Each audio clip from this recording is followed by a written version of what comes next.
Muy bien, amigos, qué mañanita que tenemos, ¿eh? Qué personajes que están pasando por la cámara de Portal de América Radio, por el micrófono de Portal de América Radio. Yo me olvido que este es un programa de radio porque es con imagen. Y bueno, y para no ser, para no dejar de estar a tono con los personajes de esta edición, vamos a cerrar con el doctor Julio Facal, el especialista en Derecho del Turismo, el experto de la OMT, el académico de la Academia Argentina de Turismo, que acaba también de retornar de viaje de la Ciudad Luz de París, donde ya lo mostramos con el Louvre detrás. Anduvo por todos los lugares impresionantes de esa ciudad impresionante. ¿Qué tal, Julio? Buenos días, ¿cómo estás? ¿Cómo fue ese regreso? Hola, Antonio, de equipo, ¿cómo están todos? Bueno, un gusto estar de nuevo acá en el portal con ustedes. Antes que nada, felicitarte por las charlas magistrales, las iniciativas que están teniendo. Realmente la temática me parece fantástica y cómo lo están abordando también, y los expositores que están llevando de primer nivel. Ahora le toca el turno a mi amigo Diego Arrosa, que seguramente va también a tener una exposición brillante como las anteriores. ¿Sabes Así que que lo bueno, novedoso de la charla de Diego es que va a ser diferente? O sea, conociéndolo y sabiendo su dinamismo y su forma de encarar este tipo de negocios, me sugirió que lo hagamos de una forma diferente. Ya se van a enterar, va a bueno, estar atractivo. Digo, es que todo el mundo cuando va a este tipo de charlas, vos te pasa que estás permanentemente dando charlas, que todo el mundo busca que sea dinámico y que no sea aburrido, que el tema, porque viste, ha pasado alguna no, foto de algún tipo dormido en una charla, ¿no? Es decir, pasa. eso es tremendo, ¿no? Y es muy difícil encontrar el gancho muchas veces, ¿no? De la charla, Claro, que la temática claro. llegue a todo. En el Bueno, caso nuestro, a Julio, veces que las charlas son jurídicas, es que es más complejo todavía, porque por llevar lo jurídico supuesto, a lo... por supuesto. En el Congreso pasó eso, ¿no? Estamos tratando de hablar con los expositores que eran juristas, para que llevaran eso a un ámbito, porque no era todo el mundo... Bueno, perdón, no estaba en el programa y no lo habíamos preanunciado, pero hablando de felicitaciones, felicitaciones a vos también, como ya lo hicimos con Ignacio Curvelo, por el primer Congreso Internacional de Turismo que se hizo en Enjoy, también la semana anterior a nuestra charla, en el marco de la 67ª reunión de la Comisión Regional de la Organización Mundial del Turismo. Un congreso que hacía tanta falta, Julio, como lo hemos conversado tantas veces. Todo el mundo estaba feliz, más de 700 inscriptos, fue un disparate. Disparate.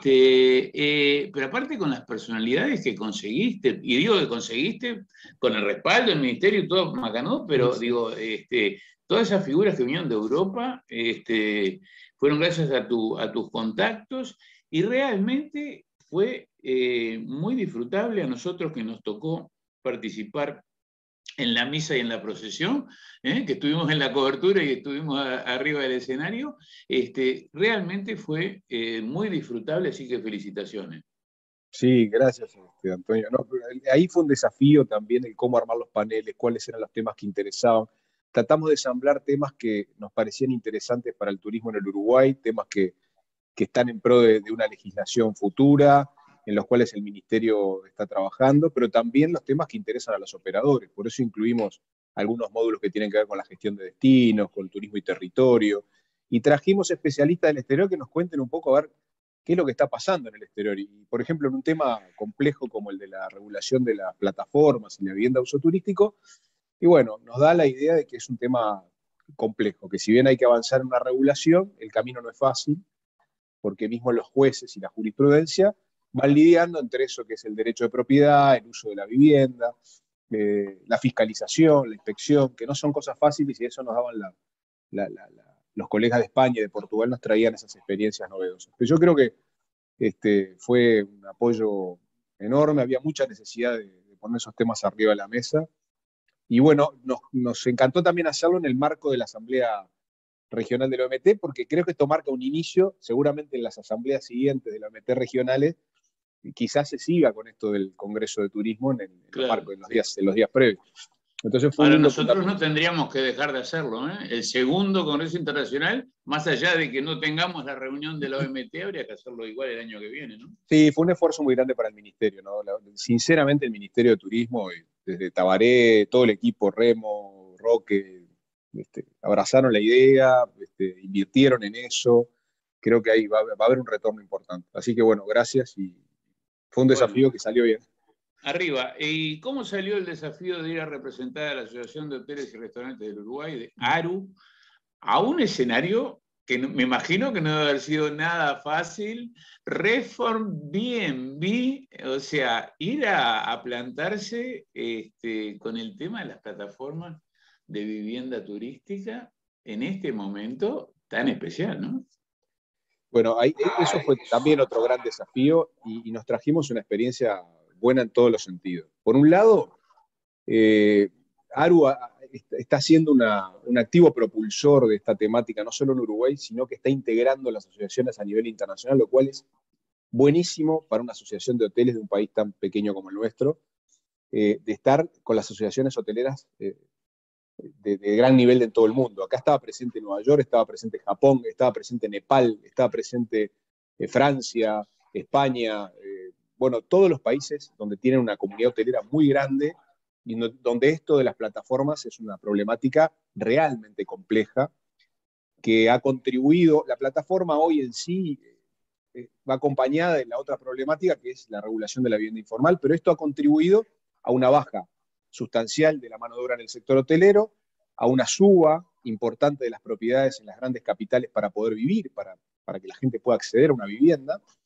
y a un informalismo y a una contaminación muchas veces territorial o ambiental por el uso turístico discriminado, que han hecho que algunos ayuntamientos, algunas provincias, terminen prohibiendo el alquiler turístico en algunas zonas, pero las plataformas se la van rebuscando como para seguir haciendo su tarea. Y entonces, ¿qué han hecho los hoteleros del mundo? Se han asociado, y lo que se propone ahora, Antonio, que yo me traje los estatutos, van a ser analizados ahora por la Asociación de Hoteles. Antes que nada, agradecer todo el apoyo de la Asociación de Hoteles, primero por confiar en mí para enviarme.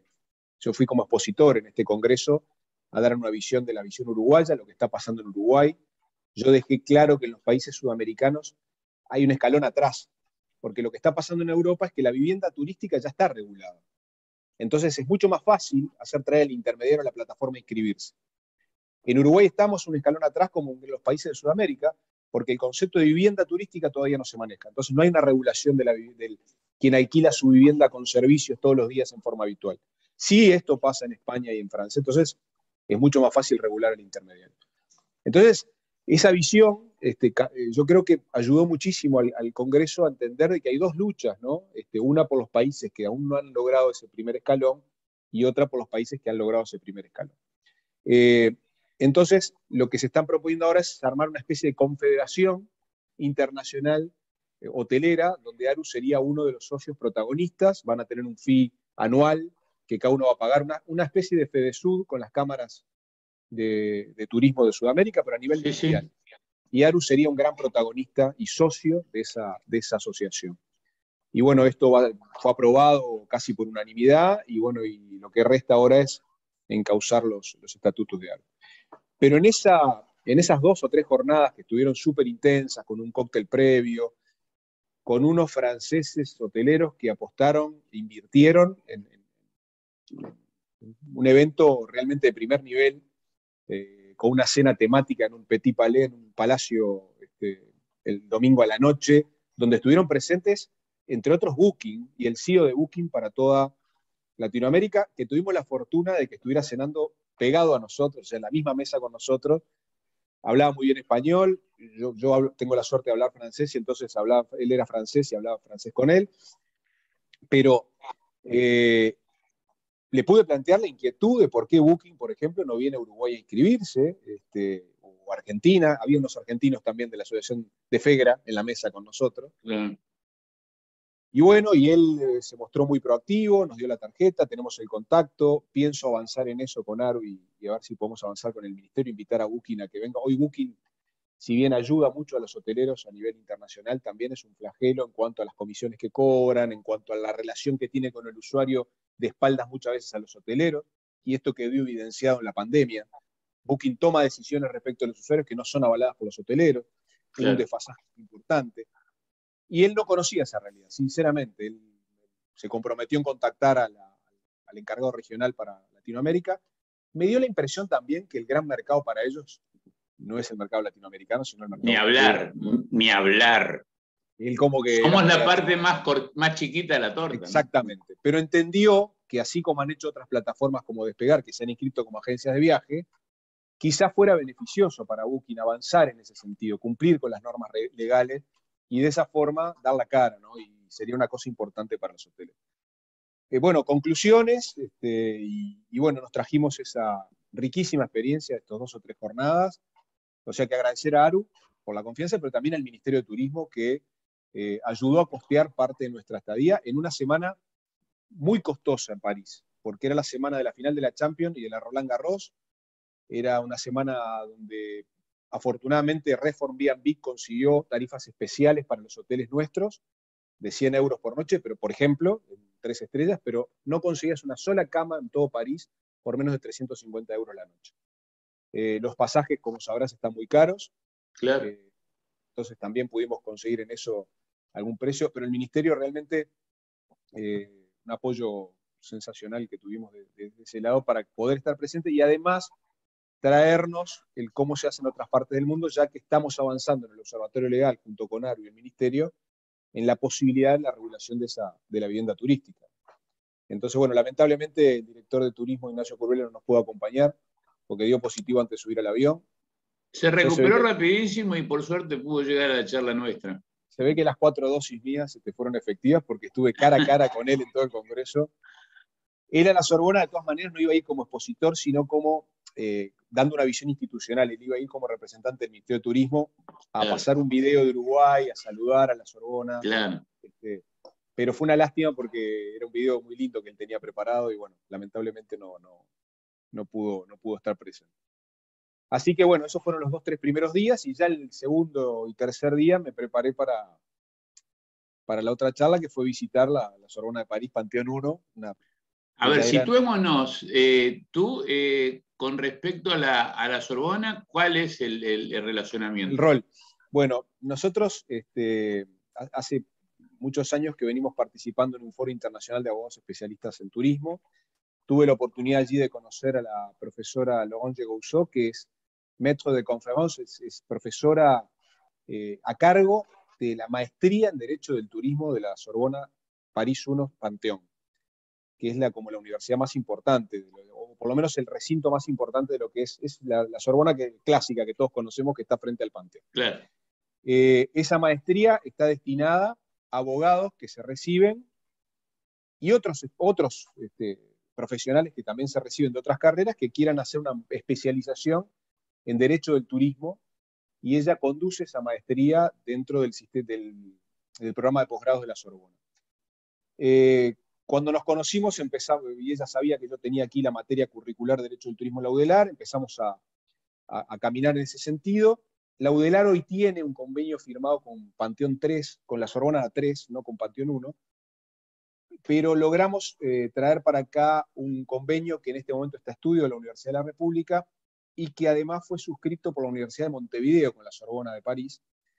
Y en ese marco empezamos un poco a realizar ese intercambio académico entre lo que es la Cátedra de Derecho del Turismo acá de la UDELAR y la maestría. Es la tercera vez que me toca visitar el curso. Por supuesto que siempre es una generación diferente, entonces la experiencia siempre es diferente. Los temas que abordamos, me acuerdo que fue en el primer curso, abordamos el tema de los recursos turísticos, el ordenamiento de los recursos turísticos. En la segunda edición hablamos de Derecho del Consumidor y Turismo, y ahí estuvo el profesor Laquies, que es un civilista muy importante en la Sorbona de París, que ha escrito muchos libros de Derecho Civil y Derecho del Turismo. Y en esta oportunidad hablamos de la crisis del COVID y el impacto en los contratos turísticos, dimos una visión integral de lo que para nosotros pasó a nivel mundial, pero sobre todo en nuestro país, en Uruguay. Y fue una experiencia súper linda, una clase de 40 alumnos, donde además vinieron profesores universitarios, vinieron abogados a la charla, en una sala muy, muy bonita de la Sorbona. Y estuvo otra vez el profesor Laquies, quien cerró mi charla, un poco sorprendido de que las situaciones o las interrogantes a nivel general eran las mismas y que había que trabajar en ese sentido, con unas conclusiones muy buenas, planteándonos cuál iba a ser el nuevo turista de acá en el futuro y qué esperábamos de aquí en el futuro en materia de contratos, si los contratos de turismo se iban a modificar o no, y la temática fue sumamente interesante y compleja. Y bueno, y al terminar, los alumnos que llevaron, porque parece que se estila, ya lo habían hecho en otras oportunidades, llevaban una botella de vino, una quiche, una tarta para cerrar el curso, en algo bastante emotivo, y además, casualmente, ella cerraba su curso, o sea que los alumnos le entregaron un ramo de flores, era la última charla del periodo. Así que fue realmente muy motivante y bueno, una experiencia riquísima que nos traemos de nuevo. No, además, digo, gratificante por todos lados, ¿no? Porque, digo, los que hace mucho tiempo estamos en esta actividad y fundamentalmente en la comunicación de la actividad turística, siempre hacemos hincapié en que nosotros, ese es el rol nuestro como pequeño mercado, como pequeño país, tratar de estar en los lugares donde podemos meter la nariz y vaya si lo estamos haciendo, porque lo hablábamos antes de comenzar, Valeriani, quedó maravillado todo el mundo con los logros, con lo que es el currículum de Valeriani es impresionante en todos los lugares donde estuvo. Y uno está acostumbrado a hablar contigo y nos conocemos desde hace muchos años, pero estás logrando un montón de cosas que con la idiosincrasia lógica uruguaya, bueno, pues sí es mi amigo, ¿qué lo voy a destacar? Y nos acostumbramos de repente a esa chatura que en otros países la trabajan de otra forma y lo convierten en un producto de marketing letal, como pasa en todos lados. Pero además conocer este tipo de estudiosos del derecho, como la profesora Yegusó, Laquies, en ese intercambio académico, se imaginarán que esto, cada vez que uno viaja a un congreso, uno tiene que suspender sus clases, ¿no? Claro. Y yo lo que le digo siempre a mis alumnos, tanto en la facultad, en la UDELAR, como en la Universidad de la Empresa, donde tengo una materia que se llama Derecho de Empresa, es que una cosa es el derecho teórico y otra cosa es el derecho práctico. La suerte de que tenemos quienes desarrollamos activamente la profesión, además de la docencia, nos da otro carácter de lo que es el derecho enriquecer real. La currícula. Claro. Entonces, tú le podés dar a los alumnos esas herramientas para que salgan al futuro, para que salgan a ejercer, que son los del derecho real. Esta profesora Yegusó, si recordarás, estuvo en el Radisson, en aquel congreso que hizo Aru, y trajo a 2 profesores franceses más que hablaron de la regulación de las plataformas. En esta oportunidad no pudo venir, y no pudo venir, entre otras cosas, por los caros que estaban los pasajes, y no consiguió la posibilidad de venir ahora para el Congreso de Punta del Este, más allá que incluso creo que el Ministerio le ofreció cierto apoyo, pero no pudo coincidir.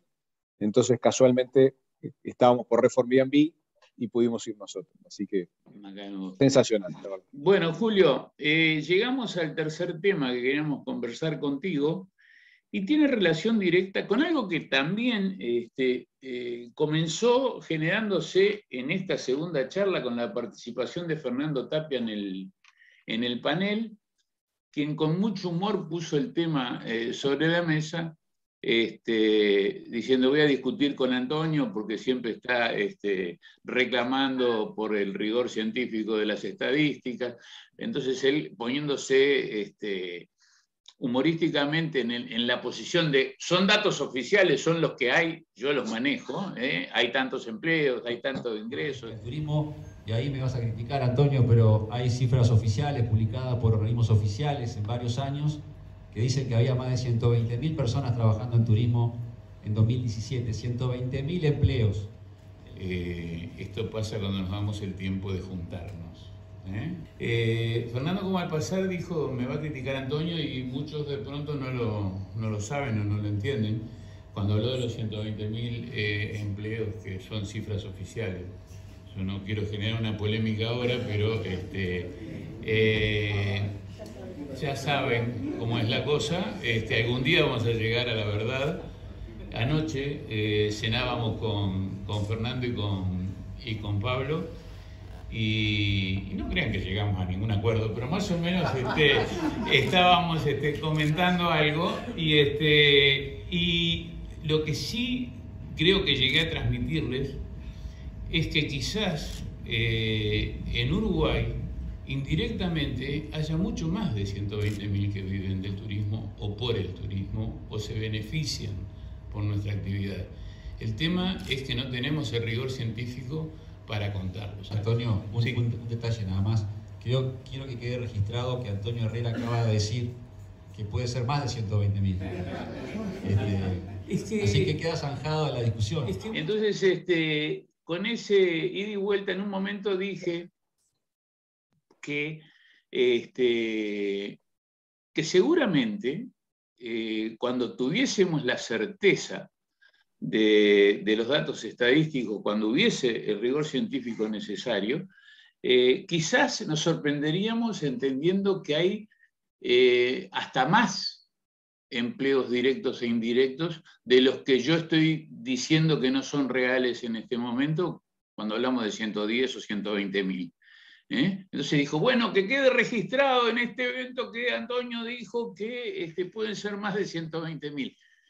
Hago esta introducción para pasar a lo que fue cuando llego a abrir el correo y me encuentro con la nota de Miguel Acerenza, cuestionando otro aspecto. Digo, a mí me cerró en ese momento el cuestionamiento al método que utiliza la Organización Mundial del Turismo para hacer su barómetro, que eso lo sigo manteniendo.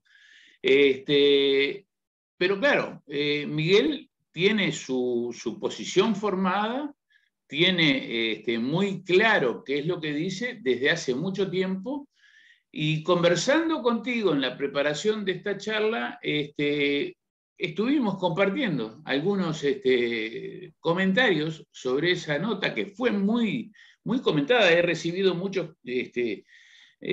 opiniones, la mayoría en acuerdo, y algunos cuestionando algunos aspectos, como lo hicimos los dos. Es decir, tú sacaste el tema y yo estuve de acuerdo en que hay determinadas cuestiones en la teoría que presenta Miguel Acerenza, la cual tanto vos como yo respetamos como al gran maestro que es. Totalmente.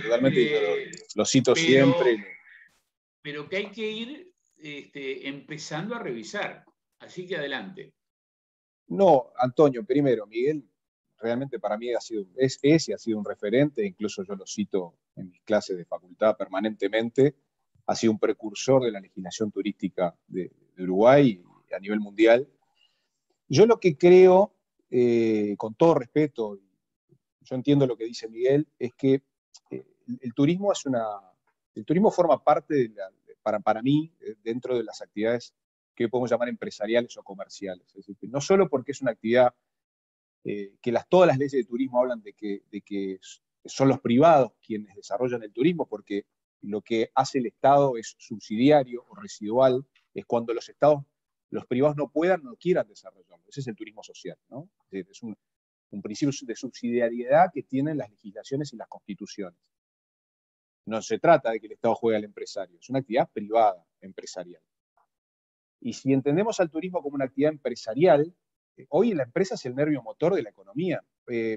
Ha habido un evidente desarrollo y una transformación brutal del turismo, como de todas las actividades comerciales. Hoy ya no hablamos de una actividad comercial pura, de ningún tipo de actividad comercial. Y el turismo no es ajeno.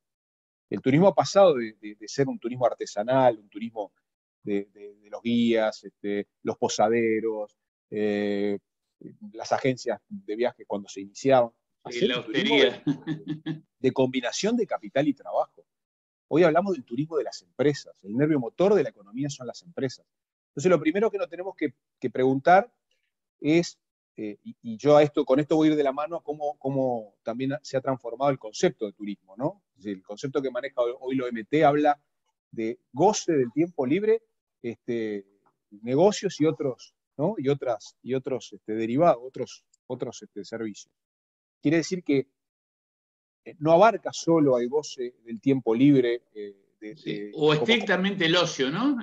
O el ocio, sino que también, lo que dice el OMT, y yo comparto plenamente esa concepción, ya hablamos de no solo la motivación principal del turista, sino que hay motivaciones accesorias o periféricas, ¿no? Lo que llamamos motivaciones periféricas, que de todas maneras conducen a que se pueda estar hablando de turismo.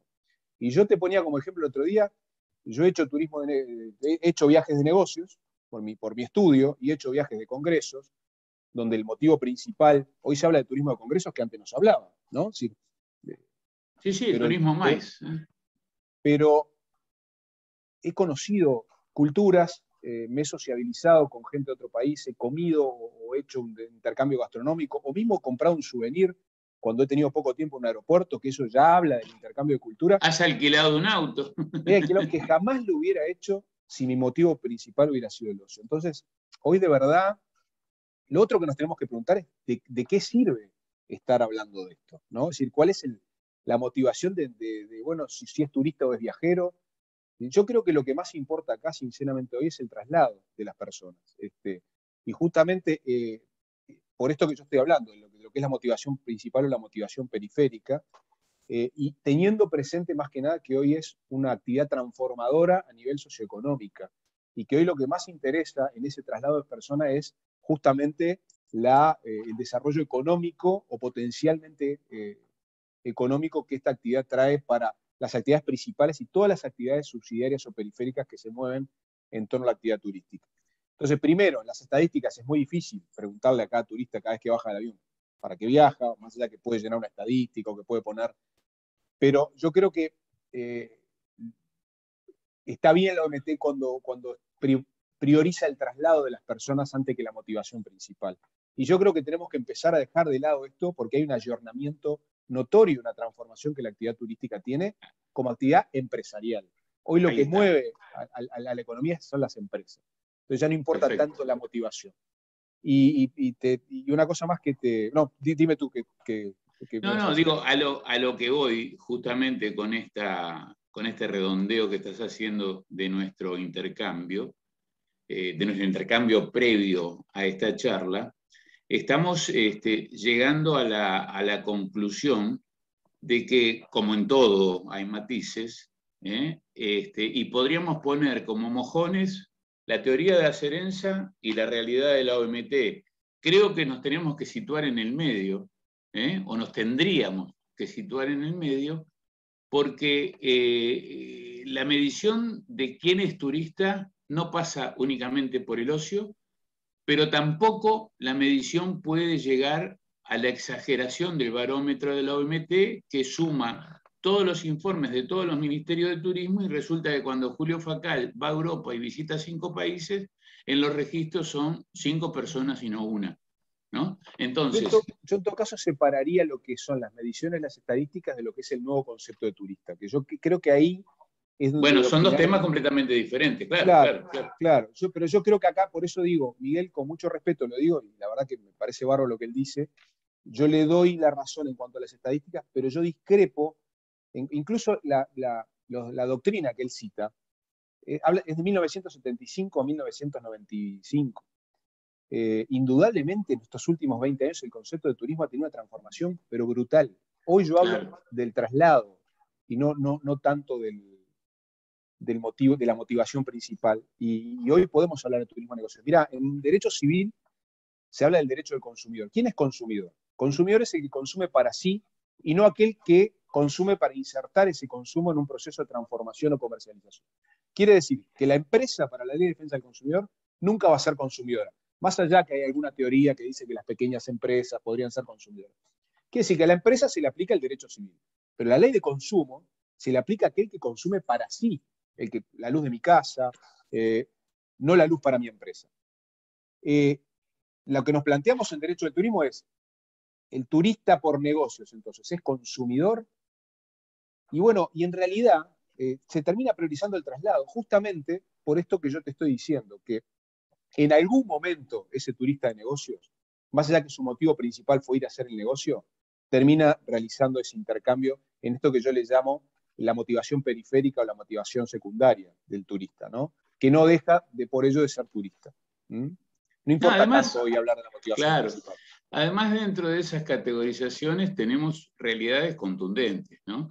Porque está hasta en disputa o hasta en discusión si el turismo MICE es turismo, o sea, si la actividad MICE es turismo o no. Para mí, totalmente es turismo. Bueno, pero no solamente, perdóname Julio, no solamente que es turismo, sino que un congresista, un participante de cualquier evento sea del tema que sea, gasta en un país 3, 4 veces más que el turista convencional, porque está consumiendo hotelería, está alquilando autos, está comiendo, está tomando traslado. Y lo otro que yo he desarrollado en parte en mi manual, cuando tuve la oportunidad de escribir, es que también tenemos que salir de esa concepción de que cuando analizamos el turismo lo analizamos siempre de la perspectiva del turista, como es un derecho, primero que no es un derecho humano en sí todavía consagrado por la organización, es un derecho de tercera generación, así como el consumo, que contribuye a mejorar la calidad de vida, pero no podemos hablar aún de que es un derecho humano propio, ¿no? Está muy, muy cerca de ser un derecho humano, porque las constituciones hablan incluso en materia laboral, hay mucha similitud con lo que son las vacaciones anuales pagas, el salario Qué vacacional. precisión esa, ¿eh? No, es que es tal cual, es que es tal cual. Pero sí es un derecho de tercera generación. Lo que digo es, no nos podemos quedar mirando el concepto de turismo de la perspectiva solo del turista, porque esta actividad tiene 3 partes fundamentales. Y una de esas partes es la prestación turística. No habría turismo si no hay prestación turística, porque el turista moverse y trasladarse de lugares lo va a hacer siempre. El tema es cuando en torno a esos recursos turísticos que el Estado define como tales, porque la playa siempre estuvo ahí, la montaña siempre estuvieron ahí, pero no por ello son un recurso turístico, sino que es el Estado quien estudia la potencialidad de esa montaña o de esa playa para transformarlo en un recurso al cual va a asistir el turista. Miren, fíjate de lo que estoy tratando de hablar, ¿no? Pero la tercera pata es el Estado, que hoy forma una parte fundamental. Entonces, yo creo que hoy la perspectiva del concepto de turismo no hay que verlo solo de la perspectiva del turismo, sino que es todo aquel traslado que mueve la aguja desde el punto de vista económico. Hay una transformación económica en el turismo y es una actividad esencialmente empresarial. Entonces yo lo miraría no solo desde el punto de vista del turista, sino también desde el punto de vista de las empresas. Si ese traslado, ¿no?, cuya motivación principal no fue el goce del tiempo libre, genera una transformación económica, aunque sea mínima, y hay intercambio de cultura, intercambio social, yo creo que podemos estar hablando de turismo.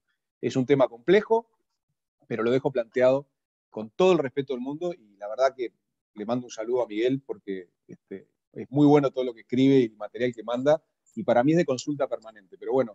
Yo me estoy sonriendo porque esta es una de las oportunidades en las que Liceo Sequeira va a tener que hacer el trabajo que yo sé que le gusta y es el ideal. Ojo con lo que titulan, Ojo con lo que titulan, no hagan como la prensa grande. ¿Se acuerdan cuando, bueno, ahí en la titulación... Cuando FM Gente me preguntó, Facal, ¿usted piensa que los turistas tienen derecho a reclamar? Yo dije, sí, mire, hoy en Uruguay tienen derecho porque no hay ninguna ley que les prohíba, pero yo entiendo que esto afectaría la crisis del sector, la salud del sector. Yo aconsejo al turista que no reclame, porque en realidad hay que esperar a ver cómo se desarrolla la pandemia. Va a tener muchas más posibilidades de viajar si las empresas no cierran que si cierran. Entonces, hoy, ¿qué titulan ellos? Facal, los turistas tienen derecho a reclamar. Ojo con lo que titulan hoy, ¿no? Porque no quiero que... Bueno, creo que estás acostumbrado a nuestros títulos y nosotros... No quiero que Miguel se enoje conmigo. No, a ver, me estaba refiriendo a lo que le va a tocar al Liceo, que es de grabar esta entrevista, porque merece que tenga el texto, porque no es nada convencional lo que vimos. No es nada habitual este enfoque que por suerte tuvimos la posibilidad de hacer en esta charla, Julio. Evidentemente, cada vez que enfocamos uno de estos temas, quedan 1000 otros para hablar, pero esto es lo bueno de esta comunión que hay entre los actores y los comunicadores. Así que dejémoslo por aquí. Le pasamos el fardo del Liceo Sequeira para que se divierta de grabando y escribiendo, y seguimos en cualquier momento contigo. ¿Te parece bien? Yo te agradezco mucho, además, porque no son muchas las oportunidades que yo también tengo a veces de explicar estas visiones o estos puntos de vista, ¿no? Que lo hago con mucho respeto y de toda la humildad posible. Pero bueno, uno va estudiando, va intercambiando ideas y no son muchas las oportunidades que tenemos. Así que tu avidez y este programa muchas veces hacen que nosotros podamos dar este tipo de puntos de vista complejos, opinables, pero que suman, que creo que suman y que nos posicionan en otro lugar. ¿Cuál debe ser el objetivo, ¿no? De analizar claro. Cuál es el concepto de turista? Yo creo que acá lo que hay que viabilizar hoy es esta gran actividad económica que mueve la aguja, que posibilita ni hablar. Disfrute. Es la gran esta industria es la gran generadora de riqueza para los países, para las empresas y la generación de empleo, ¿no? O sea, sin ninguna duda. Gracias, Julio. Nos seguimos viendo. Gracias a ustedes. Un abrazo grande. Chau. Muy bien, amigos. Así fue esta edición 91 de Portal de América Radio, aquí en portaldeamerica.com, en este viernes 3 de junio de 2022. El próximo viernes, el 10, vamos a estar con un pie en el avión, ya partiendo para Fiexpo Latinoamérica, de la cual somos media partner, en Ciudad de Panamá, y vamos a tener la posibilidad de compartir ese nuevo programa con los principales protagonistas de esa nueva feria, de ese nuevo evento que tiene que ver justamente con lo que estábamos hablando con el doctor Facal, con la actividad del turismo MICE, con el turismo de reuniones, ese que genera tanto y que muchas veces hasta se niega dentro del turismo. Hasta el viernes próximo en Portal de América Radio, pero hasta cualquier momento en portaldeamerica.com. ¿Sabés cómo me doy cuenta que estoy llegando a Uruguay? Cuando miro el cielo. El cielo es nuestra bandera. Dicen que somos chicos, pero no saben que nuestro cielo es inmenso. Acá está lleno de estrellas. El cielo inspira a nuestros artistas y nos regala los atardeceres más lindos del mundo. Lo mejor de nuestro trabajo crece mirando el cielo. Y los que se reencuentran con sus afectos, también. Este cielo lo compartimos todos. Por eso cada vez que vuelvo, vengo acá, miro arriba, tomo aire y vuelo. Uruguay despega con la modernización de 6 nuevos aeropuertos. Todo el país conectado para que despeguemos juntos. Nuevo Sistema Nacional de Aeropuertos. Aeropuertos Uruguay.